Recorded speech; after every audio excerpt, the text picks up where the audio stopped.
Bienvenue sur cette magnifique chaîne YouTube. Dans cette vidéo, on va faire la voiture électrique la moins chère possible en récupérant toutes les pièces sur une Golfette, donc Golfette électrique, toute la partie électrique, électronique, pour tout installer sur une Citroën AX. Juste ici, ça c'est un moteur 1,1 litre, c'est une AX essence de base. Pour ceux qui se posent des questions vis-à-vis de la loi, c'est totalement interdit sur route publique de faire ça. Donc moi je ne roulerai que sur des routes privées pendant toute la durée de cette vidéo. Voilà, bonne vidéo à tous.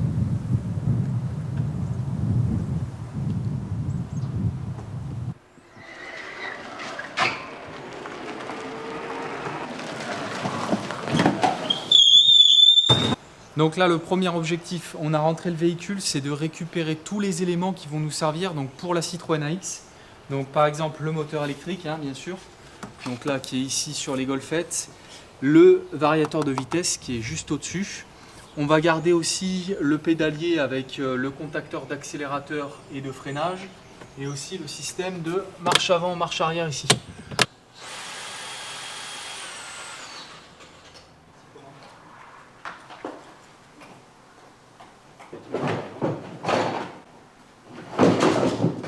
Donc ça c'est la partie qui vraiment nous intéresse. Là c'est le cœur de la meule, le moteur triphasé et son contrôleur variateur. J'ai tout l'appareil pour les programmer, donc on pourra faire une reprog quand ce sera monté sur la voiture. Donc là on arrive sur des grosses cosses. Donc ça c'est tout le faisceau qui arrive ici pour lui envoyer toutes les informations, la position des capteurs, etc., etc.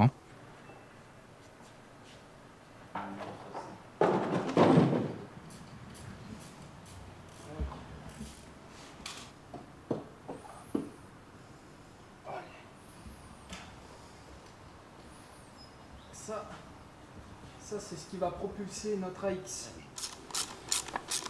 Donc là, on est en train de tout préparer pour faire fonctionner le système électrique à vide. Ce qui est intéressant en fait, c'est de voir que sur tout ce faisceau là que vous voyez là, en fait les trois quarts c'est pour les éclairages, les accessoires. La partie commande en elle-même, c'est vraiment très peu de fil. Premier essai.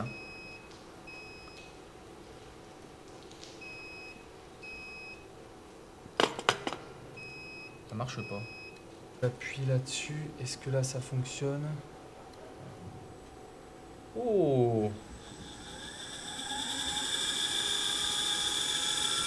Nickel!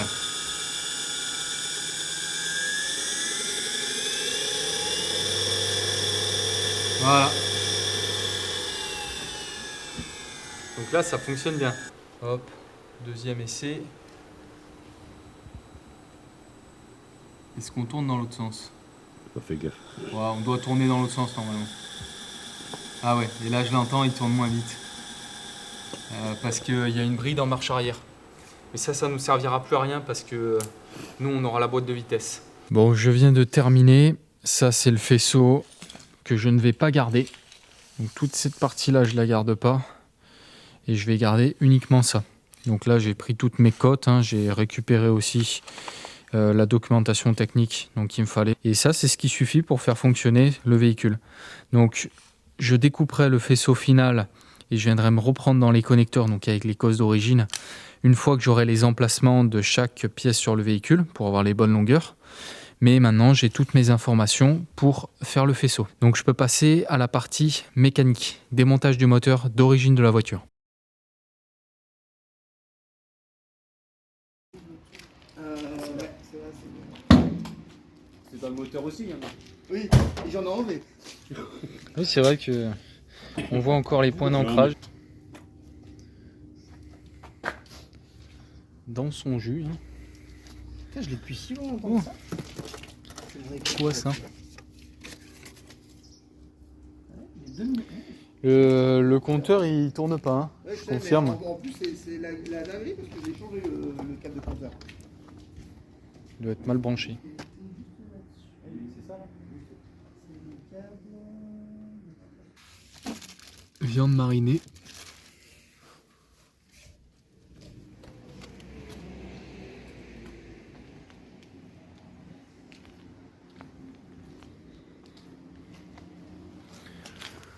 Ouais.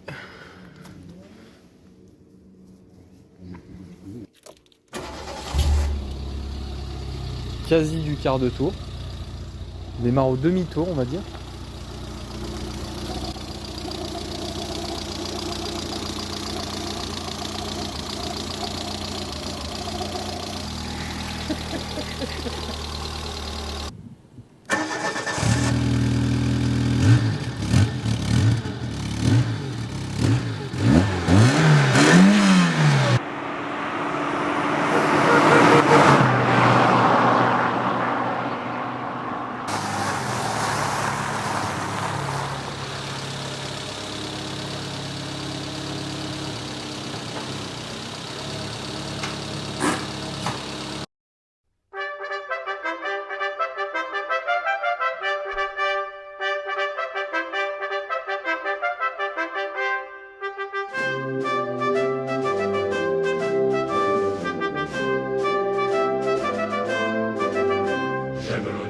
Frit à l'huile, j'aime l'oignon quand il est beau. J'aime l'oignon frit à l'huile, j'aime l'oignon, j'aime l'oignon.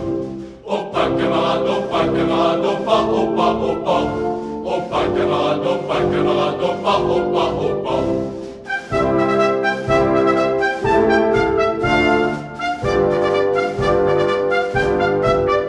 Un seul oignon frit à l'huile, un seul oignon nous change en yo. Un seul oignon frit. La GoPro vient de s'éteindre, plus de batterie. On va vous filmer la fin comme ça.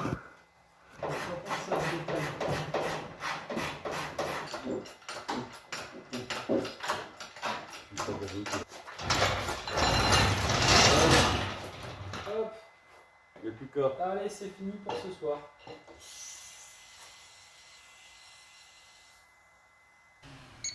Tac, donc là on est bien sur 0. On va voir. Ouais, c'est bon. Donc on va voir combien pèse l'ensemble avec la boîte. Eh ben 120 kg. Voilà, au moins c'est clair. Donc ouais, mine de rien, ça pèse un petit peu hein, l'ensemble. Donc 120 kg, il faudra enlever le poids de la boîte puisque la boîte je vais la garder.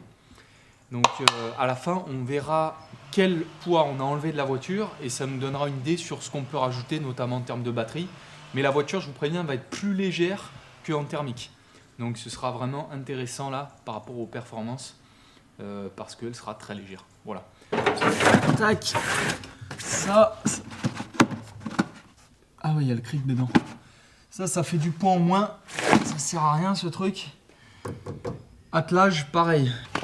Et bah là, théoriquement.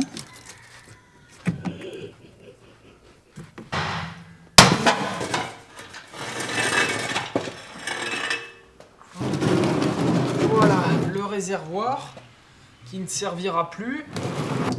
Hop. Voilà. La goulotte, pareil. Ça dégage. On a remis là tous les éléments qu'on va pas garder. Donc filtre à air, la batterie d'origine, batterie de démarrage, il n'y en a plus besoin là pour une voiture électrique. La roue de secours, ça aussi je dégage. Le radiateur, le ventilateur, le réservoir d'essence forcément, le pot, le silencieux, le catalyseur, enfin bref, il y a quand même pas mal d'éléments. La palette, on l'a pas tarée, donc on enlèvera allez, 3 kg, mais on est gentil parce que c'est une palette, c'est pas une palette Europe.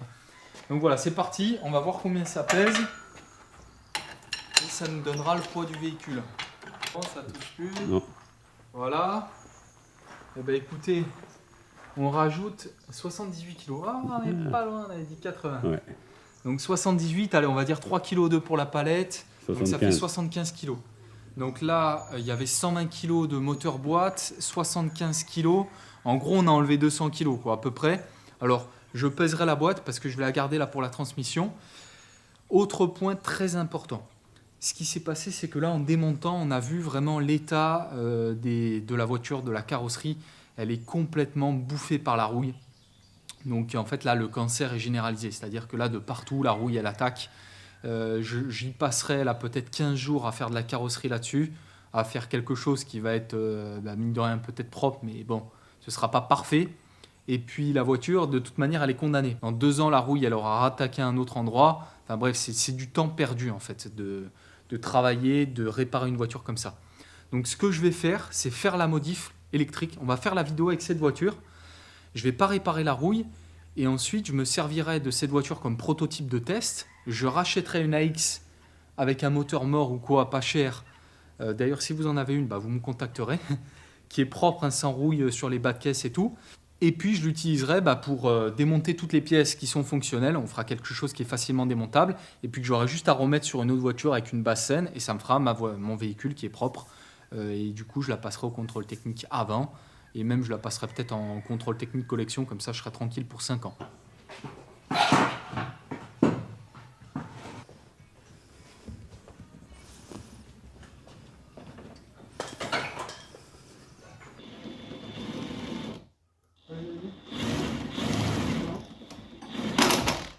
C'est bon, donc là la transmission est montée, je vous montre la boîte, donc il tient bien. On a mis une petite cale parce que là il manque du coup le 3e support moteur. Les cardans avec toute la transmission.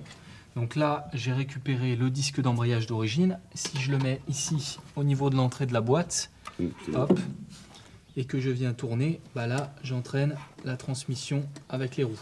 Vous pouvez voir les roues de chaque côté. Là toute la transmission est montée et est fonctionnelle. Donc là maintenant l'objectif, ça va être de venir relier, plus besoin d'embrayage, ça va être de venir relier le moteur de la Golfette à l'arbre d'entrée de la boîte. Du coup, là il y a plusieurs solutions. Déjà je vais voir ce qu'il y a comme montage côté moteur, mais il va falloir faire un petit peu d'usinage. Voilà, je vais réaliser ma pièce dans ce gros bout d'acier. Je ne sais plus exactement la nuance, mais ça ira très très bien. Il n'y aura pas de souci. Donc c'est du diamètre 50.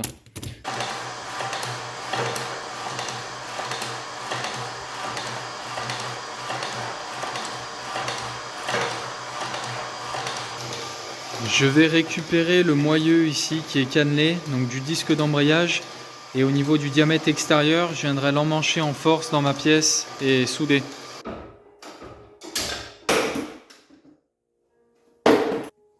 Ça ressemble à ça. J'aurais pas cru.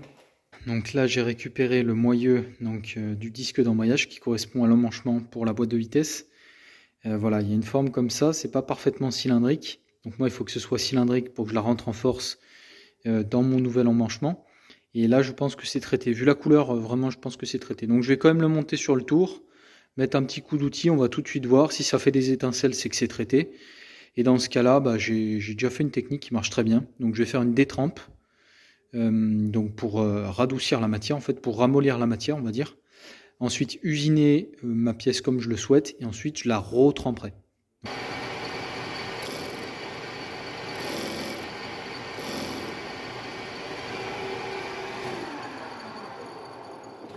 Allez, détrempe.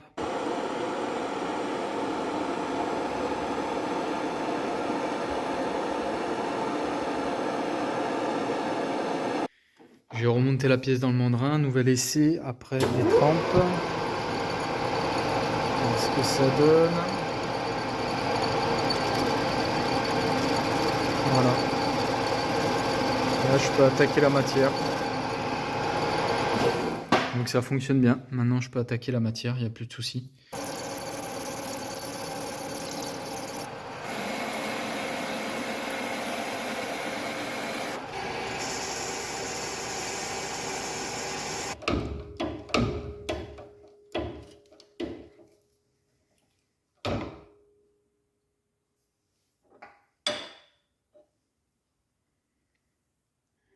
Donc là, je viens de retourner la pièce dans le mandrin pour faire le côté arbre du coup, mâle. Il faut savoir que quand on remet une pièce, on démonte une pièce d'un mandrin, on la remonte, elle ne tourne plus rond. Là, je vous mets sur la partie usinée, donc c'est une partie que j'ai reprise.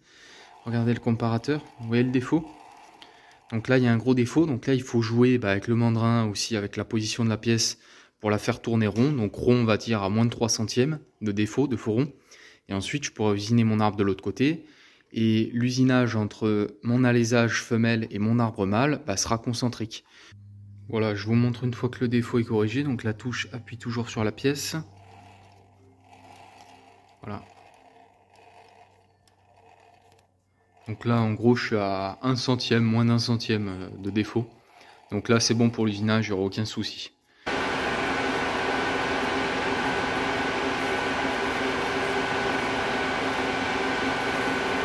Voilà ce que ça donne à la fin du tournage.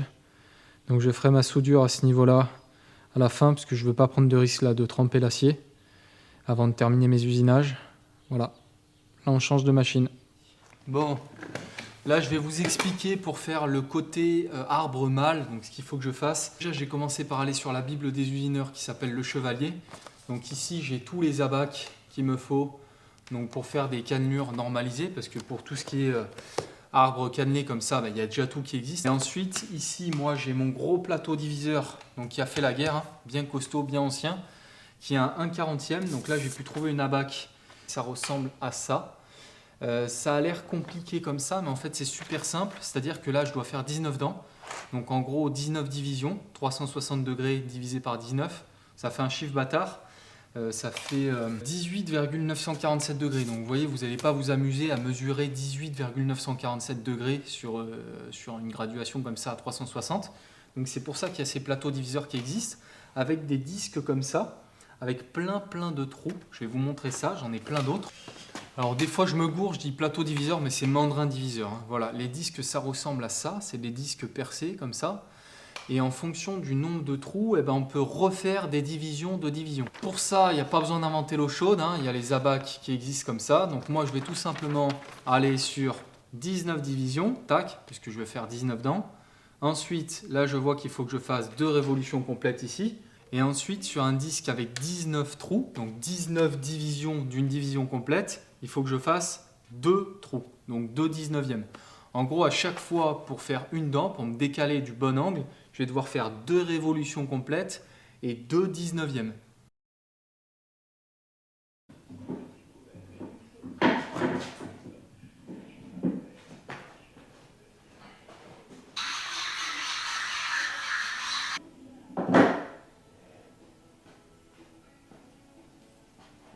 Là, je suis en train d'affûter un outil que j'ai trouvé, c'est un vieil outil, c'est de l'acier rapide, hein, pour vraiment faire la forme pile poil de ma cannelure.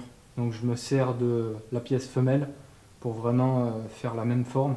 Je mets pas mal de dépouilles et puis je refroidis à chaque fois avec de l'eau, faut pas que ça chauffe. Hein.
Voilà à quoi ressemble la pièce terminée. Donc côté mâle pour le moteur électrique, côté femelle ici, qu'il faut juste que je vienne souder. Voilà.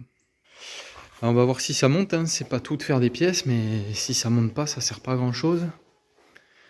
Donc le moteur électrique, tac, voilà. Aucun jeu, c'est nickel. Et là, on a le côté pour l'entrée de la boîte. Donc, côté boîte de vitesse, tac, voilà. Donc ça fait un adaptateur. Et là, on peut voir. Voilà, ça tourne parfaitement rond, il n'y a pas de souci. J'ai fait très attention à la concentricité entre l'arbre mâle et femelle. Voilà. Et là, il y a juste à venir faire la plaque adaptatrice et mettre le moteur en place.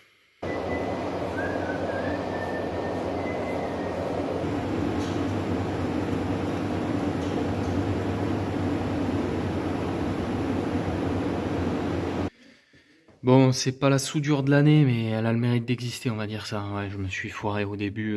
J'ai saleté qui s'est mis dans la matière. Après, ça c'est très dur à récupérer. Donc c'est pas grave, en tout cas fonctionnellement ça c'est efficace, il n'y a pas de problème. Je vais y passer un petit coup et puis la pièce est terminée. Tac, la pièce est terminée.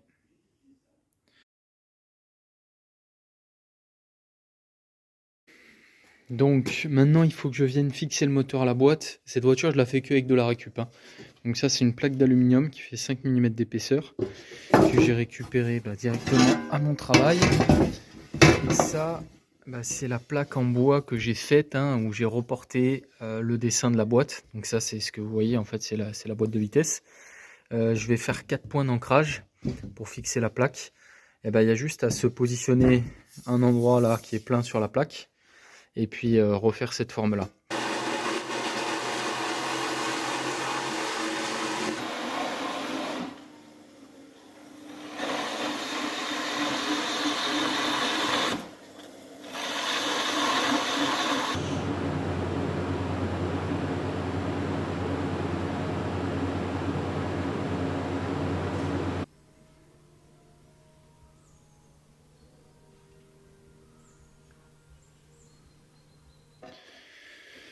Voilà, là j'ai mon ébauche que je vais présenter devant la boîte et puis je vais contrepercer directement et après je vais le laisser s'aligner naturellement et ensuite je pourrai faire le serrage à la fin. Là ce que j'ai fait, j'ai récupéré des profilés comme ça en aluminium, donc de 30 par 30. J'ai récupéré aussi une plaque, ça c'est toutes des pièces que je récupère de prototypes de mes batteries qui n'ont pas servi. Ça c'était un prototype de batterie avec chargeur intégré, je vous montrerai ça tout à l'heure. Puis là en fait avec ces profilés et ces plaques en aluminium, je vais faire un cadre rigide qui va venir faire un carénage là tout autour du moteur et qui fera un point d'ancrage pour venir se repiquer sur le troisième support et qui permettra là, grâce au rail comme ça, de venir caler des inserts et de poser la batterie, le contrôleur, toutes les pièces que je souhaite. Voilà, écoutez, ça avance. Là, j'ai redécoupé la plaque à la forme de la boîte. Devant, ça rend comme ça. Ça, c'est pour laisser passer le cardan. Donc là, le but, ça va être de faire un ensemble vraiment le plus compact possible. Donc je me suis dit, le contrôleur, il a été monté comme ça avec un porte-fusible et puis le solénoïde sur une plaque en alu. Et pourquoi pas le monter directement à l'intérieur ici du caisson. Tac, voilà l'ensemble monté. Je trouve que ça rend vraiment bien. Donc là, on a tout qui est intégré. Donc le contrôleur relié au moteur, les 3 phases là que vous voyez. Et puis solénoïde et fusible juste derrière. Donc à ce niveau-là. C'est parti, là on va passer sur la partie batterie. Alors là, on est directement à mon entreprise. Donc moi, pour ceux qui le savent, j'ai une activité justement de conception et de fabrication de batteries pour des usages très spécifiques parce que je fabrique des batteries pour les voiturettes de golf et les tuk-tuk. Pour ceux qui ont compris le but de ce véhicule, c'est de faire tout avec de la récup. La voiture on me l'a donnée, la voiturette de golf aussi je l'avais récupérée. Clairement je fais tout avec du débarras. Et là par exemple, ça c'est un prototype de mon modèle, donc qui est le modèle 2.0, mais je suis passé au modèle 3.0. Et ça, c'était un essai que j'avais fait où j'intégrais à l'arrière les cartes de charge 220 volts. C'est-à-dire que là, vous arriviez avec un cordon 220 ici à l'arrière de la batterie et tout était intégré en fait. Le but, c'est pas de faire une voiture avec 200 km d'autonomie. Le but, c'est pas de faire le truc parfait. Vous savez, le truc de bureau d'études, on part, qu'est-ce qu'il faut exactement, on va prendre ça. Là, le but, c'est qu'est-ce que j'ai dans mon atelier, qu'est-ce que j'ai ici dans mon entreprise au rebut. Et j'assemble tout ça et je me fais une petite voiture électrique.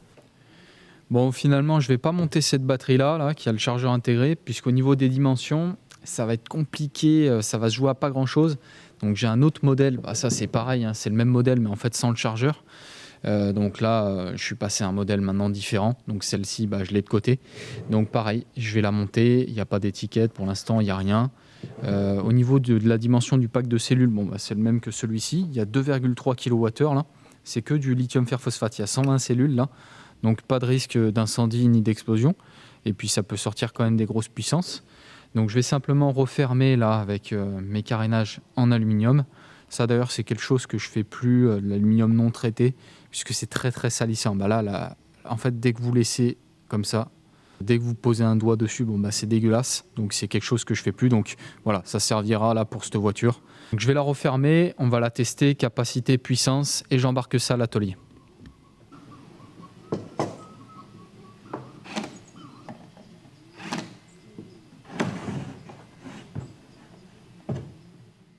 Alors là, je vais brancher la batterie à cet appareil. Donc il y a un appareil de décharge, donc il y a une petite alimentation aussi derrière qui permet de recharger la batterie.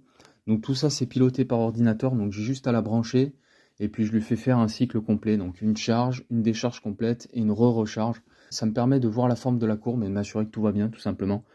Ensuite, je la branche à un autre appareil que j'ai fabriqué maison, donc là qui est beaucoup plus puissant, qui décharge la batterie dans des grosses résistances chauffantes, donc ça fait un petit peu plus de 4 kW de puissance. Là, vous voyez les résistances dans l'eau, donc l'eau c'est simplement pour évacuer la chaleur.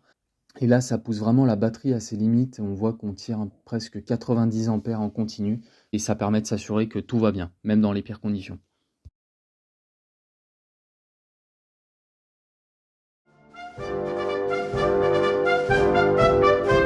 Pas d'oignons aux Autrichiens, non pas d'oignons à tous ces chiens. Et pas d'oignons aux Autrichiens, non pas d'oignons, non pas d'oignons. Oh pas camarade, oh pas camarade, oh pas, oh pas, oh pas. Oh pas camarade, oh pas camarade, oh pas, oh pas, oh pas.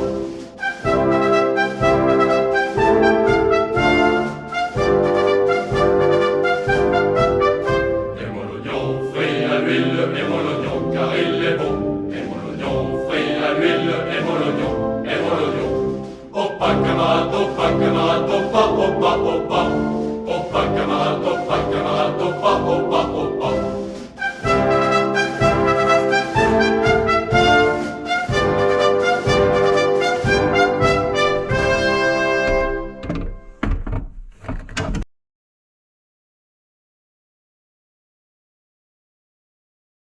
Bon, je vous présente le véhicule là terminé. Il a fallu attendre quelques jours parce qu'on attendait le soleil.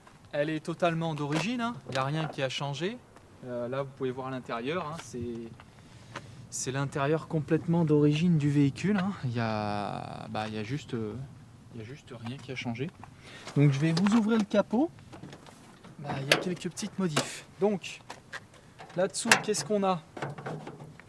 Donc j'ai tout terminé. On se retrouve avec l'ensemble complet. Ce qui me plaisait, c'est de faire vraiment un ensemble complet. Donc là, avec batterie, moteur, chargeur, contrôleur. Enfin, il y a tout l'ensemble qui est concentré ici. Donc là, à ce niveau-là, on a le chargeur 220 volts. Je vous montrerai la prise de charge. Sur le dessus, la batterie, donc faite avec de la récup, avec même un petit écran où on peut voir du coup le niveau de batterie. Bon, c'est un petit peu chaud là avec le soleil, vous allez rien voir, mais c'est pas grave. Au niveau de l'accélérateur, donc j'ai conservé l'accélérateur d'origine de la voiture. Je l'ai juste adapté là avec une pièce imprimée en 3D.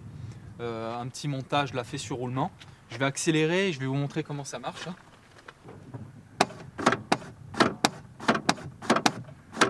Donc ça, c'est relié à la pédale d'origine. Au niveau de la batterie, donc vous avez vu que j'ai remis la batterie de démarrage du véhicule, tout simplement parce que si on veut se passer d'une batterie 12 volts auxiliaire, et tout gérer avec la batterie de traction, donc qui fait 48 volts, il faut faire passer du 48 volts dans le faisceau d'origine, donc au niveau de la clé, pour tout simplement le plus après contact. Et je voulais pas modifier le faisceau de la voiture comme ça, donc c'est pas grave, j'ai remis cette batterie là qui est constamment rechargée par un transformateur ici. Donc là il y a un petit transfo qui transforme le courant donc de 48 volts à 12 volts dès qu'on met le contact. Donc en fait c'est tout simple, dès qu'on met le contact, il y a un relais que j'ai câblé à ce niveau-là, qui alimente tout le circuit secondaire, en fait, qui recharge le 12 volts en continu. Maintenant, on a un câble de charge comme ça. Il faut que j'en achète un plus long, parce que lui il est un peu court. On les trouve en 3 mètres, hein, c'est des câbles standards, là. Vous avez ça sur votre machine à café, généralement. Et puis là, hop, voilà, on vient se brancher là, sur n'importe quelle prise, et ça recharge. Boîte de vitesse, je me mets en seconde. Pour l'instant, j'ai fait les essais comme ça marche très bien.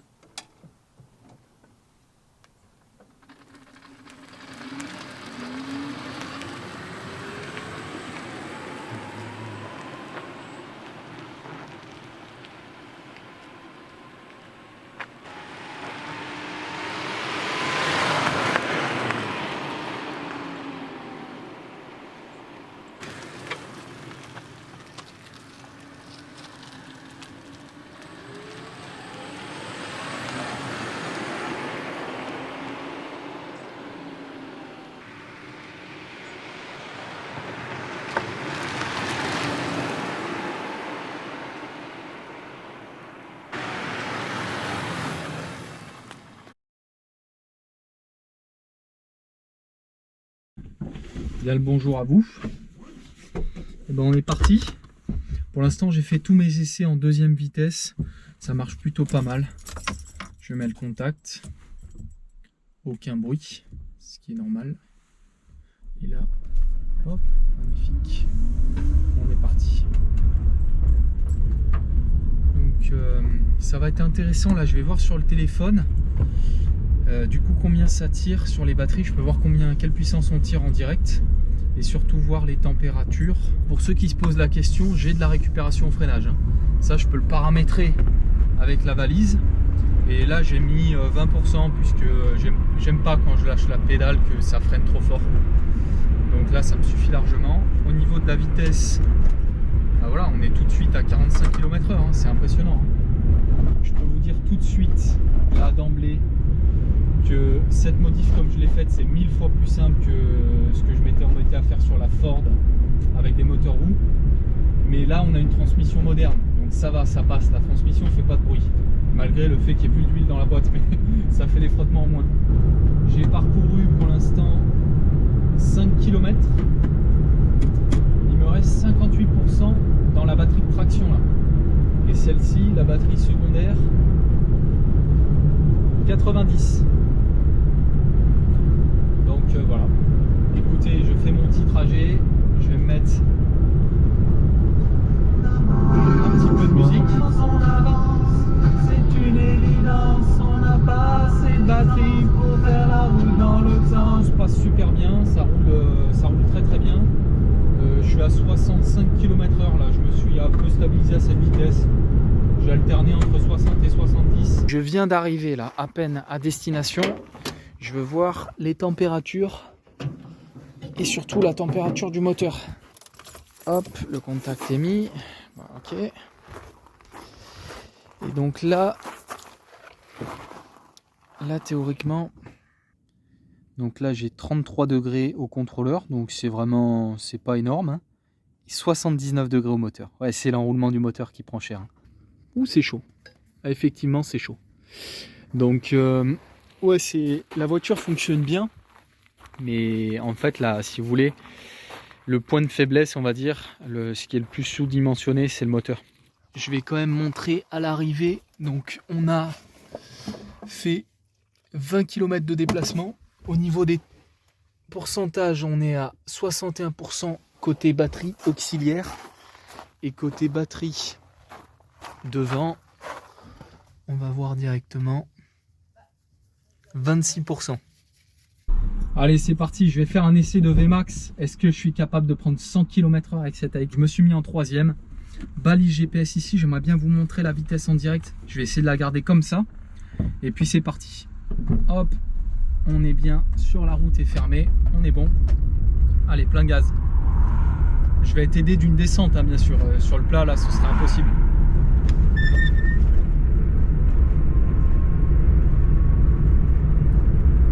Je vois pas la vitesse, mais vous devez la voir.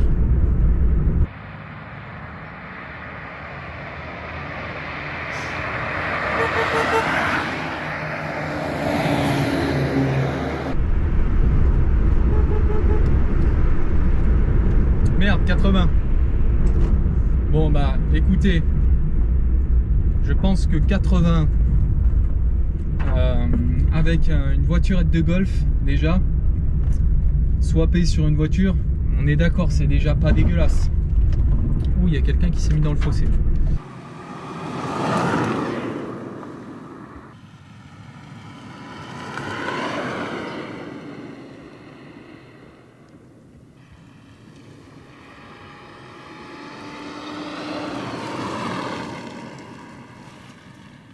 Je ne vais pas finir cette vidéo sans les remerciements. Déjà, Mande qui m'a donné la voiture, donc grand merci à lui. Et ensuite, merci à Francky que vous avez vu apparaître dans les vidéos, qui m'a aidé à démonter tout le moteur de celle-là déjà, et toute l'ancienne Golfette électrique.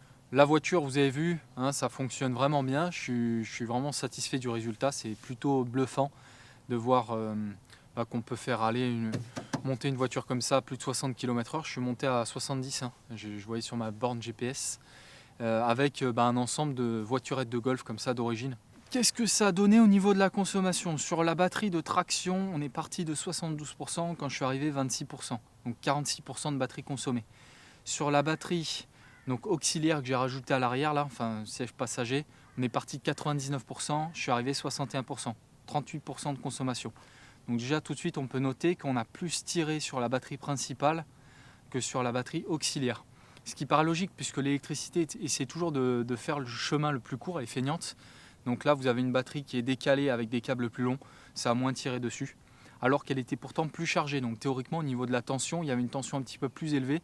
Donc une différence de potentiel qui fait qu'on aurait dû plus tirer sur la batterie secondaire que j'ai installée. Mais c'est la longueur de câble qui explique, je pense, ce phénomène-là. On a consommé 1932 Wh pour faire un déplacement de 20,8 km. Donc on va arrondir à 20 km, on va être méchant, on va être pessimiste. Donc ça nous fait, si on multiplie par 5, ça nous donne la conso au 100, ce qui donne 9,6 kg au 100, 9,6 kWh au 100 km, c'est une excellente consommation pour une voiture électrique, en sachant qu'on a dû faire, j'ai roulé quand même entre 60 et 70 km/h, donc je suis pas loin de la vitesse, on va dire, stabilisée en campagne. Et en vitesse moyenne, en fait, je dois être très très proche d'un déplacement classique avec une voiture. Donc la conso est quasi imbattable, ce qui s'explique principalement par le poids de la voiture. En sachant que la base est quand même plutôt pas mauvaise. Si je veux le refaire vraiment bien, faire une V2, je changerai juste le moteur électrique, je mettrai un petit peu plus puissant. Mais là j'ai fait avec de la récup, donc ça donne déjà un ordre d'idée. Si ça vous a plu, vous pouvez vous abonner, c'est gratuit. Et puis moi ça m'aide dans mes projets, ça me fait plaisir. Qu'est-ce que je voulais dire? Ah oui, j'ai supprimé Instagram. Je suis désolé là, je crois qu'il y avait 12 000 personnes quand même sur la page, malgré le fait que j'ai pas mis grand chose dessus, parce que en fait honnêtement je trouvais que cette application c'est vraiment de la merde. Donc j'ai préféré la supprimer. Donc voilà, j'en avais marre en fait de voir tous les messages auxquels je répondais pas, parce que moi à la base, faut savoir, hein, je suis né vraiment à la mauvaise époque, il y a eu une faille temporelle, je devais naître il y a 200 ans. Voilà, désolé, si vous m'écrivez un message sur YouTube, sachez que je les lis tous, donc là je le verrai. Bientôt il y aura d'autres projets, là le moteur de cette AX, j'ai déjà quasiment terminé la vidéo, vous verrez ce que j'en ai fait. Et puis voilà, j'ai envie de vous dire très bonne fin de soirée à vous, et à très bientôt. Allez, ciao!